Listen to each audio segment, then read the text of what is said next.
नमस्कार दोस्तों, स्वागत है आपका बुक फास्ट ट्रैक चैनल पर, जहां हम आपको बेहतरीन किताबों के सारांश सरल और रोचक भाषा में प्रस्तुत करते हैं ताकि आप कम समय में अधिक ज्ञान प्राप्त कर सकें।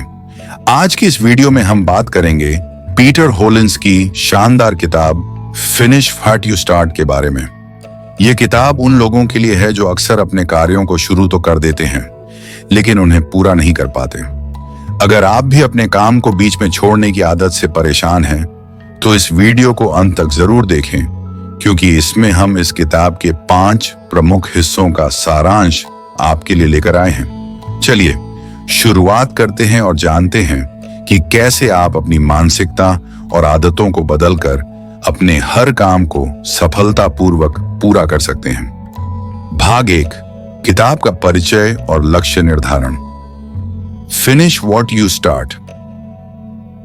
किताब का मुख्य उद्देश्य है कि आप अपने जीवन में शुरू किए गए कार्यों को कैसे समाप्त कर सकते हैं। अक्सर हम कई काम तो शुरू कर देते हैं लेकिन उन्हें पूरा नहीं कर पाते। इस किताब में लेखक पीटर होलिंस ने उन मनोवैज्ञानिक तरीकों और मानसिकता पर जोर दिया है जो हमें अपने कार्यों को सफलतापूर्वक पूरा करने में मदद करती हैं। आइए इस भाग में हम इस किताब के मूल सिद्धांतों को समझें और यह जानें कि कैसे हम अपने जीवन के लक्ष्यों को निर्धारित कर सकते हैं और उन्हें पूरा कर सकते हैं। किताब का परिचय। पीटर होलिंस एक विशेषज्ञ मनोवैज्ञानिक और लेखक हैं जिन्होंने अपने अनुभव और अनुसंधान के आधार पर यह किताब लिखी है। उन्होंने इस किताब में बताया है कि क्यों लोग अपने कार्यों को पूरा नहीं कर पाते और कैसे वे इसे पूरा करने के लिए अपनी मानसिकता और आदतों को सुधार सकते हैं। फिनिश व्हाट यू स्टार्ट एक गाइड है जो आपको अपने लक्ष्य को प्राप्त करने के लिए प्रेरित करती है और आपको रास्ता दिखाती है। लक्ष्य निर्धारण का महत्व। किसी भी काम को पूरा करने के लिए सबसे पहले जरूरी है कि आप स्पष्ट और सटीक लक्ष्य तय करें। लक्ष्य वही होना चाहिए जिसे आप सचमुच हासिल करना चाहते हैं। जब हम कोई काम शुरू करते हैं तो उसके पीछे हमारा उद्देश्य होता है। अगर हमारा उद्देश्य स्पष्ट नहीं है तो हम उस काम को पूरी तरह से समझ नहीं पाते और उसे बीच में ही छोड़ देते हैं। लक्ष्य निर्धारित करते समय इस बात का ध्यान रखना चाहिए कि वह वास्तविक, प्राप्त करने योग्य और समयबद्ध हो। स्मार्ट लक्ष्यों की अवधारणा। लक्ष्य को निर्धारित करते समय स्मार्ट विधि का उपयोग करें। स्पेसिफिक विशिष्ट। आपका लक्ष्य स्पष्ट और निश्चित होना चाहिए। मेजरेबल मापन योग्य। आपके लक्ष्य का मापन किया जा सके ताकि आप उसकी प्रगति को समझ सकें। अचीवेबल प्राप्त करने योग्य। आपका लक्ष्य वास्तविकता में प्राप्त किया जा सके। रेलेवेंट प्रासंगिक। आपका लक्ष्य आपके जीवन और उद्देश्यों के लिए महत्वपूर्ण हो। टाइम बाउंड समयबद्ध। आपके लक्ष्य के लिए एक निश्चित समय सीमा हो। छोटे लक्ष्यों का महत्व। कई बार हम बड़े लक्ष्य निर्धारित कर लेते हैं लेकिन उन्हें पूरा करने में कठिनाई महसूस करते हैं। ऐसे में बड़े लक्ष्यों को छोटे छोटे हिस्सों में बांट देना चाहिए। छोटे लक्ष्य हमें उत्साहित रखते हैं और उनकी प्राप्ति से हमें अपने बड़े लक्ष्य की दिशा में प्रगति का एहसास होता है। उदाहरण के लिए, अगर आपका लक्ष्य एक किताब लिखना है तो इसे अध्याय या शब्दों के हिसाब से विभाजित कर लें। लक्ष्य के प्रति प्रतिबद्धता। लक्ष्य निर्धारण के बाद सबसे जरूरी है उस लक्ष्य के प्रति प्रतिबद्धता। जब हम अपने लक्ष्य को लेकर प्रतिबद्ध होते हैं तो हमारे अंदर एक ऊर्जा का संचार होता है जो हमें उस दिशा में कार्य करने के लिए प्रेरित करता है। यह प्रतिबद्धता ही हमें मुश्किल समय में हार मानने से बचाती है। योजना का निर्माण। एक बार लक्ष्य तय हो जाए तो अब जरूरत है एक स्पष्ट और सटीक योजना बनाने की। योजना के बिना कोई भी लक्ष्य अधूरा रहता है। योजना में यह तय करें कि कौन से कदम कब उठाए जाएंगे।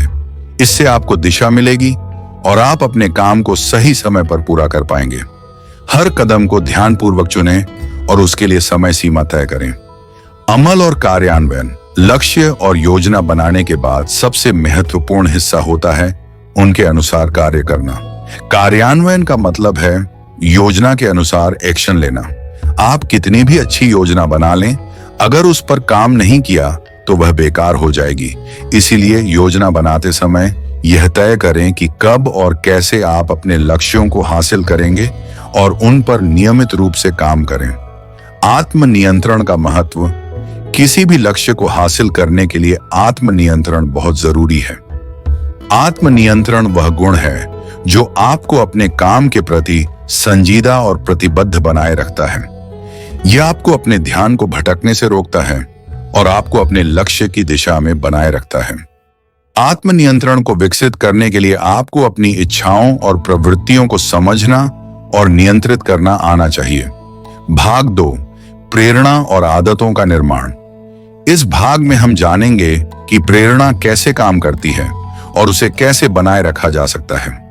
साथ ही हम आदतों के निर्माण के बारे में भी चर्चा करेंगे जो आपके लक्ष्यों को पूरा करने में सहायक होती हैं। प्रेरणा का स्रोत। प्रेरणा वह शक्ति है जो हमें हमारे लक्ष्यों की ओर आगे बढ़ाती है। यह वह आंतरिक या बाहरी ऊर्जा है जो हमें किसी काम को शुरू करने और उसे पूरा करने के लिए प्रेरित करती है।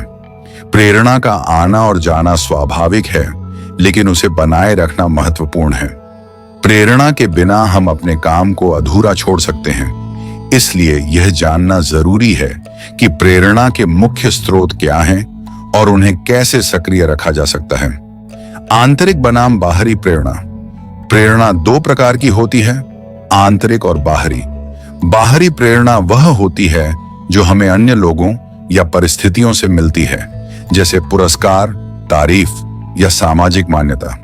जबकि आंतरिक प्रेरणा वह होती है जो हमारे भीतर से आती है, जैसे व्यक्तिगत संतुष्टि, खुद की उन्नति या अपने मानकों को पूरा करना। आंतरिक प्रेरणा अधिक स्थायी होती है और लंबे समय तक हमें प्रेरित रखती है। प्रेरणा बनाए रखने की रणनीतियां। प्रेरणा को बनाए रखने के लिए कुछ रणनीतियों का पालन करना चाहिए। स्वयं को प्रेरित करना। खुद को बार बार याद दिलाएं कि आप ये काम क्यों कर रहे हैं और इसे पूरा करने से आपको क्या लाभ होगा। प्रगति का मापन। अपने कार्यों की प्रगति का मापन करें और देखें कि आप कितना आगे बढ़े हैं। इससे आपको आत्मविश्वास मिलेगा और आप प्रेरित रहेंगे। स्वयं को पुरस्कृत करें। जब आप किसी छोटे लक्ष्य को पूरा करें तो स्वयं को किसी न किसी रूप में पुरस्कृत करें। यह आपको आगे और बेहतर करने के लिए प्रेरित करेगा। आदतों का निर्माण। आदतें आपकी सफलता की कुंजी होती हैं। आदतें हमें अपने लक्ष्यों की दिशा में नियमित और लगातार काम करने में मदद करती हैं। एक अच्छी आदत बनाना और उसे बनाए रखना एक कठिन प्रक्रिया हो सकती है, लेकिन यह हमारे लिए बहुत फायदेमंद साबित होती है। आदतें हमारे दिमाग को स्वतः काम करने की क्षमता देती हैं, जिससे हम अपने लक्ष्यों को सहजता से प्राप्त कर सकते हैं। आदतों के निर्माण के चरण। पहचान। सबसे पहले यह पहचानें कि कौन सी आदत आपके लिए महत्वपूर्ण है और उसे अपने जीवन में शामिल करना चाहते हैं। शुरुआत। आदत को छोटे कदमों में शुरू करें। अचानक से बड़े बदलाव न करें, इससे आप जल्द ही हार मान सकते हैं। दृढ़ता। आदत को बनाए रखने के लिए दृढ़ रहें। ये मानकर चलें कि आदत बनाने में समय लगेगा और इसके लिए आपको धैर्य रखना होगा। प्रवृत्ति। आदत को अपनी दिनचर्या का हिस्सा बनाएं। जितना आप इसे अपनी दिनचर्या में शामिल करेंगे, उतनी जल्दी यह आपके जीवन का हिस्सा बन जाएगी। आत्म अनुशासन का महत्व। आत्म अनुशासन वह गुण है जो आपको अपने लक्ष्यों की दिशा में लगातार और नियमित रूप से काम करने में मदद करता है। आत्म अनुशासन के बिना आप अपने लक्ष्यों को प्राप्त करने में सफल नहीं हो सकते। आत्म अनुशासन विकसित करने के लिए आपको अपनी आदतों और योजनाओं पर टिके रहना होगा, चाहे परिस्थितियां कैसी भी हों। आदतों को बनाए रखने की चुनौतियां।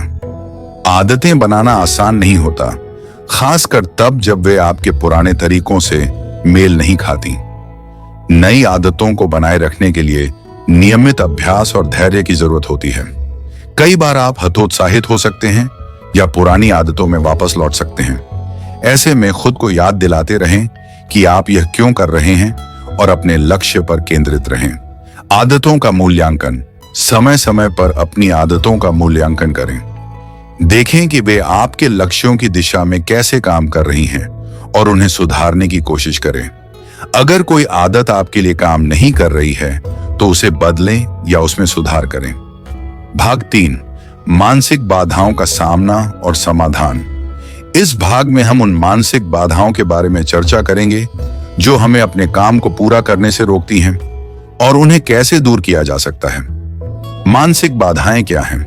मानसिक बाधाएं वे मानसिक स्थितियां और विचार होते हैं जो हमें अपने लक्ष्यों की दिशा में आगे बढ़ने से रोकती हैं।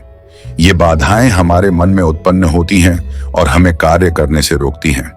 मानसिक बाधाओं का सामना करने के लिए सबसे पहले उन्हें पहचानना जरूरी है। टाल मटोल की आदत। टाल मटोल करना एक बहुत सामान्य मानसिक बाधा है। यह वह स्थिति है जब हम अपने काम को बाद के लिए टाल देते हैं, चाहे वह कितना ही महत्वपूर्ण क्यों न हो। टाल मटोल करने से हमारे लक्ष्यों की प्राप्ति में देरी होती है और कभी कभी तो हम अपने लक्ष्य से पूरी तरह भटक जाते हैं।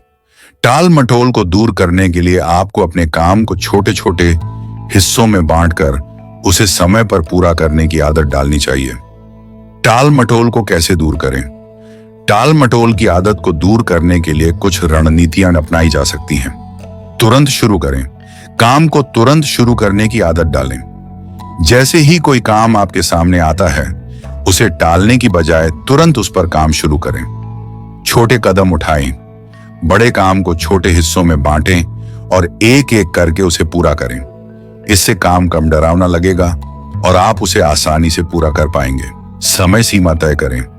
हर काम के लिए एक समय सीमा तय करें और उसे पूरा करने का प्रयास करें। अतिरिक्त सोच। अधिक सोचने की आदत भी एक बड़ी मानसिक बाधा है। हम अक्सर किसी काम को शुरू करने से पहले उसके बारे में बहुत ज्यादा सोचने लगते हैं, जिससे हम उसे करने में देरी कर देते हैं। अधिक सोचने से निर्णय लेने की क्षमता कम हो जाती है और हम अपने काम में उलझ जाते हैं। अतिरिक्त सोच को कैसे नियंत्रित करें?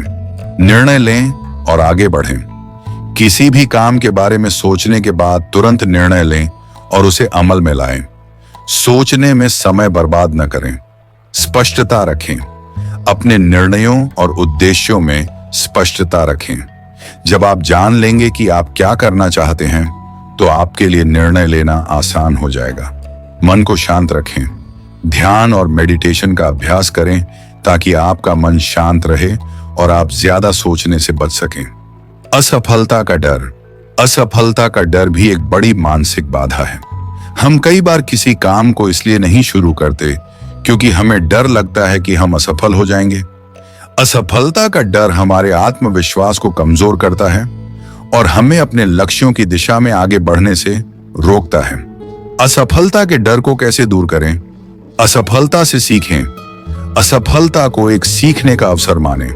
हर असफलता से आप कुछ न कुछ सीखते हैं जो आपको अगले प्रयास में सफल होने में मदद करती है। छोटे कदम उठाएं। बड़े कदम उठाने की बजाय छोटे छोटे कदम उठाएं। इससे आप असफलता के डर को कम कर पाएंगे और अपने लक्ष्य की दिशा में आगे बढ़ेंगे। सकारात्मक सोच रखें। सकारात्मक सोच विकसित करें और खुद पर विश्वास रखें।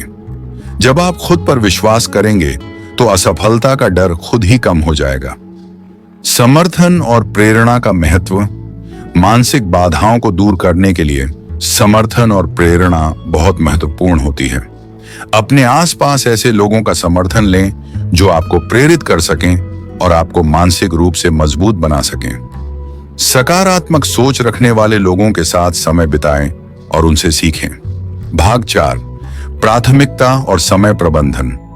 इस भाग में हम प्राथमिकता देने और समय प्रबंधन के महत्व के बारे में जानेंगे। ये दोनों चीजें आपके लक्ष्यों को समय पर पूरा करने में मदद करती हैं। प्राथमिकता तय करने का महत्व। हर काम की प्राथमिकता तय करना बेहद जरूरी है। अक्सर हम अपने दिन भर के कामों को बिना किसी प्राथमिकता के करते हैं, जिससे हमारा समय और ऊर्जा बर्बाद हो जाती है। जब आप हर काम की प्राथमिकता तय करेंगे तो आप समझ पाएंगे कि कौन सा काम पहले करना है और कौन सा बाद में। इससे आपका समय भी बचेगा और काम भी प्रभावी तरीके से पूरा होगा।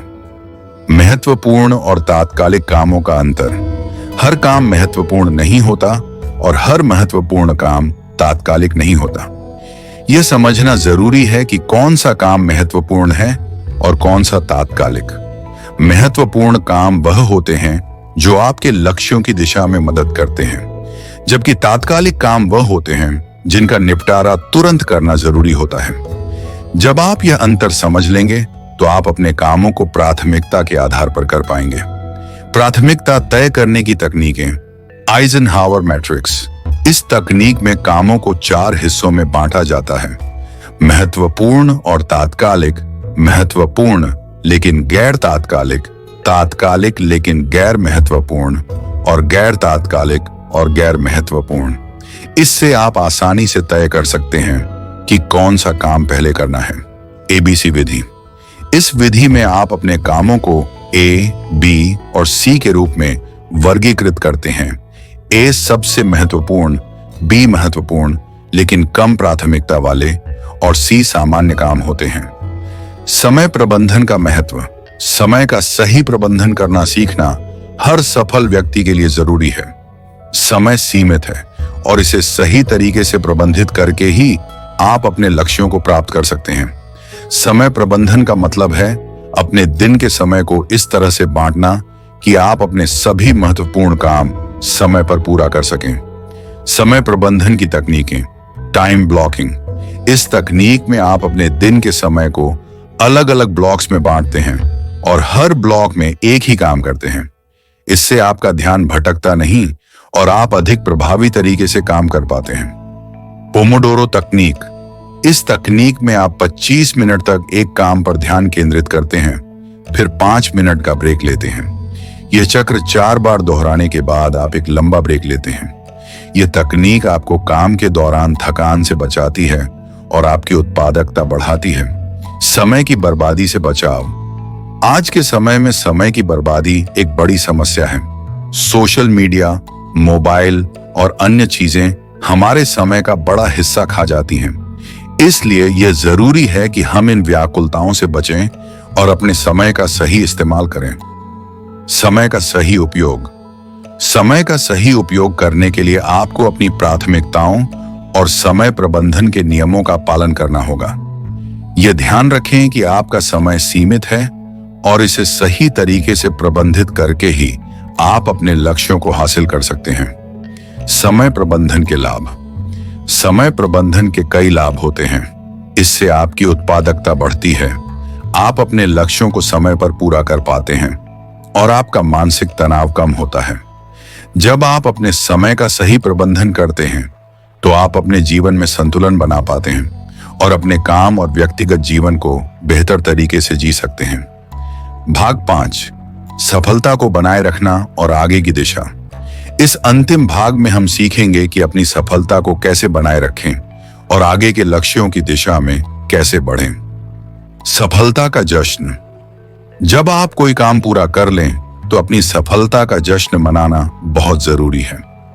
सफलता का जश्न मनाने से आपके अंदर एक सकारात्मक ऊर्जा का संचार होता है और आप अगली बार भी उसी उत्साह के साथ काम करने के लिए प्रेरित होते हैं। आगे की योजना बनाना। एक लक्ष्य पूरा करने के बाद यह जरूरी है कि आप अगले लक्ष्य के लिए योजना बनाएं।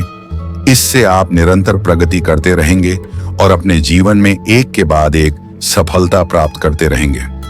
आत्म मूल्यांकन और सुधार। सफलता प्राप्त करने के बाद खुद का मूल्यांकन करें। देखें कि आपने क्या सही किया और क्या गलत। यह आत्म मूल्यांकन आपको अपने अगले लक्ष्यों की दिशा में बेहतर तरीके से काम करने में मदद करेगा। असफलता का सामना। सफलता और असफलता एक ही सिक्के के 2 पहलू हैं। असफलता से घबराएं नहीं, बल्कि उसे सीखने का अवसर मानें। जब आप असफलता से सीखेंगे तो आप भविष्य में और भी अधिक सफलता प्राप्त करेंगे। निरंतरता बनाए रखें। अपनी सफलता को बनाए रखने के लिए निरंतरता बहुत जरूरी है।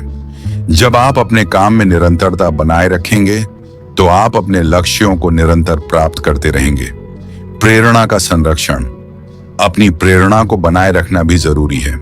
अपने लक्ष्यों को ध्यान में रखते हुए लगातार प्रेरित रहें और अपने काम को जारी रखें।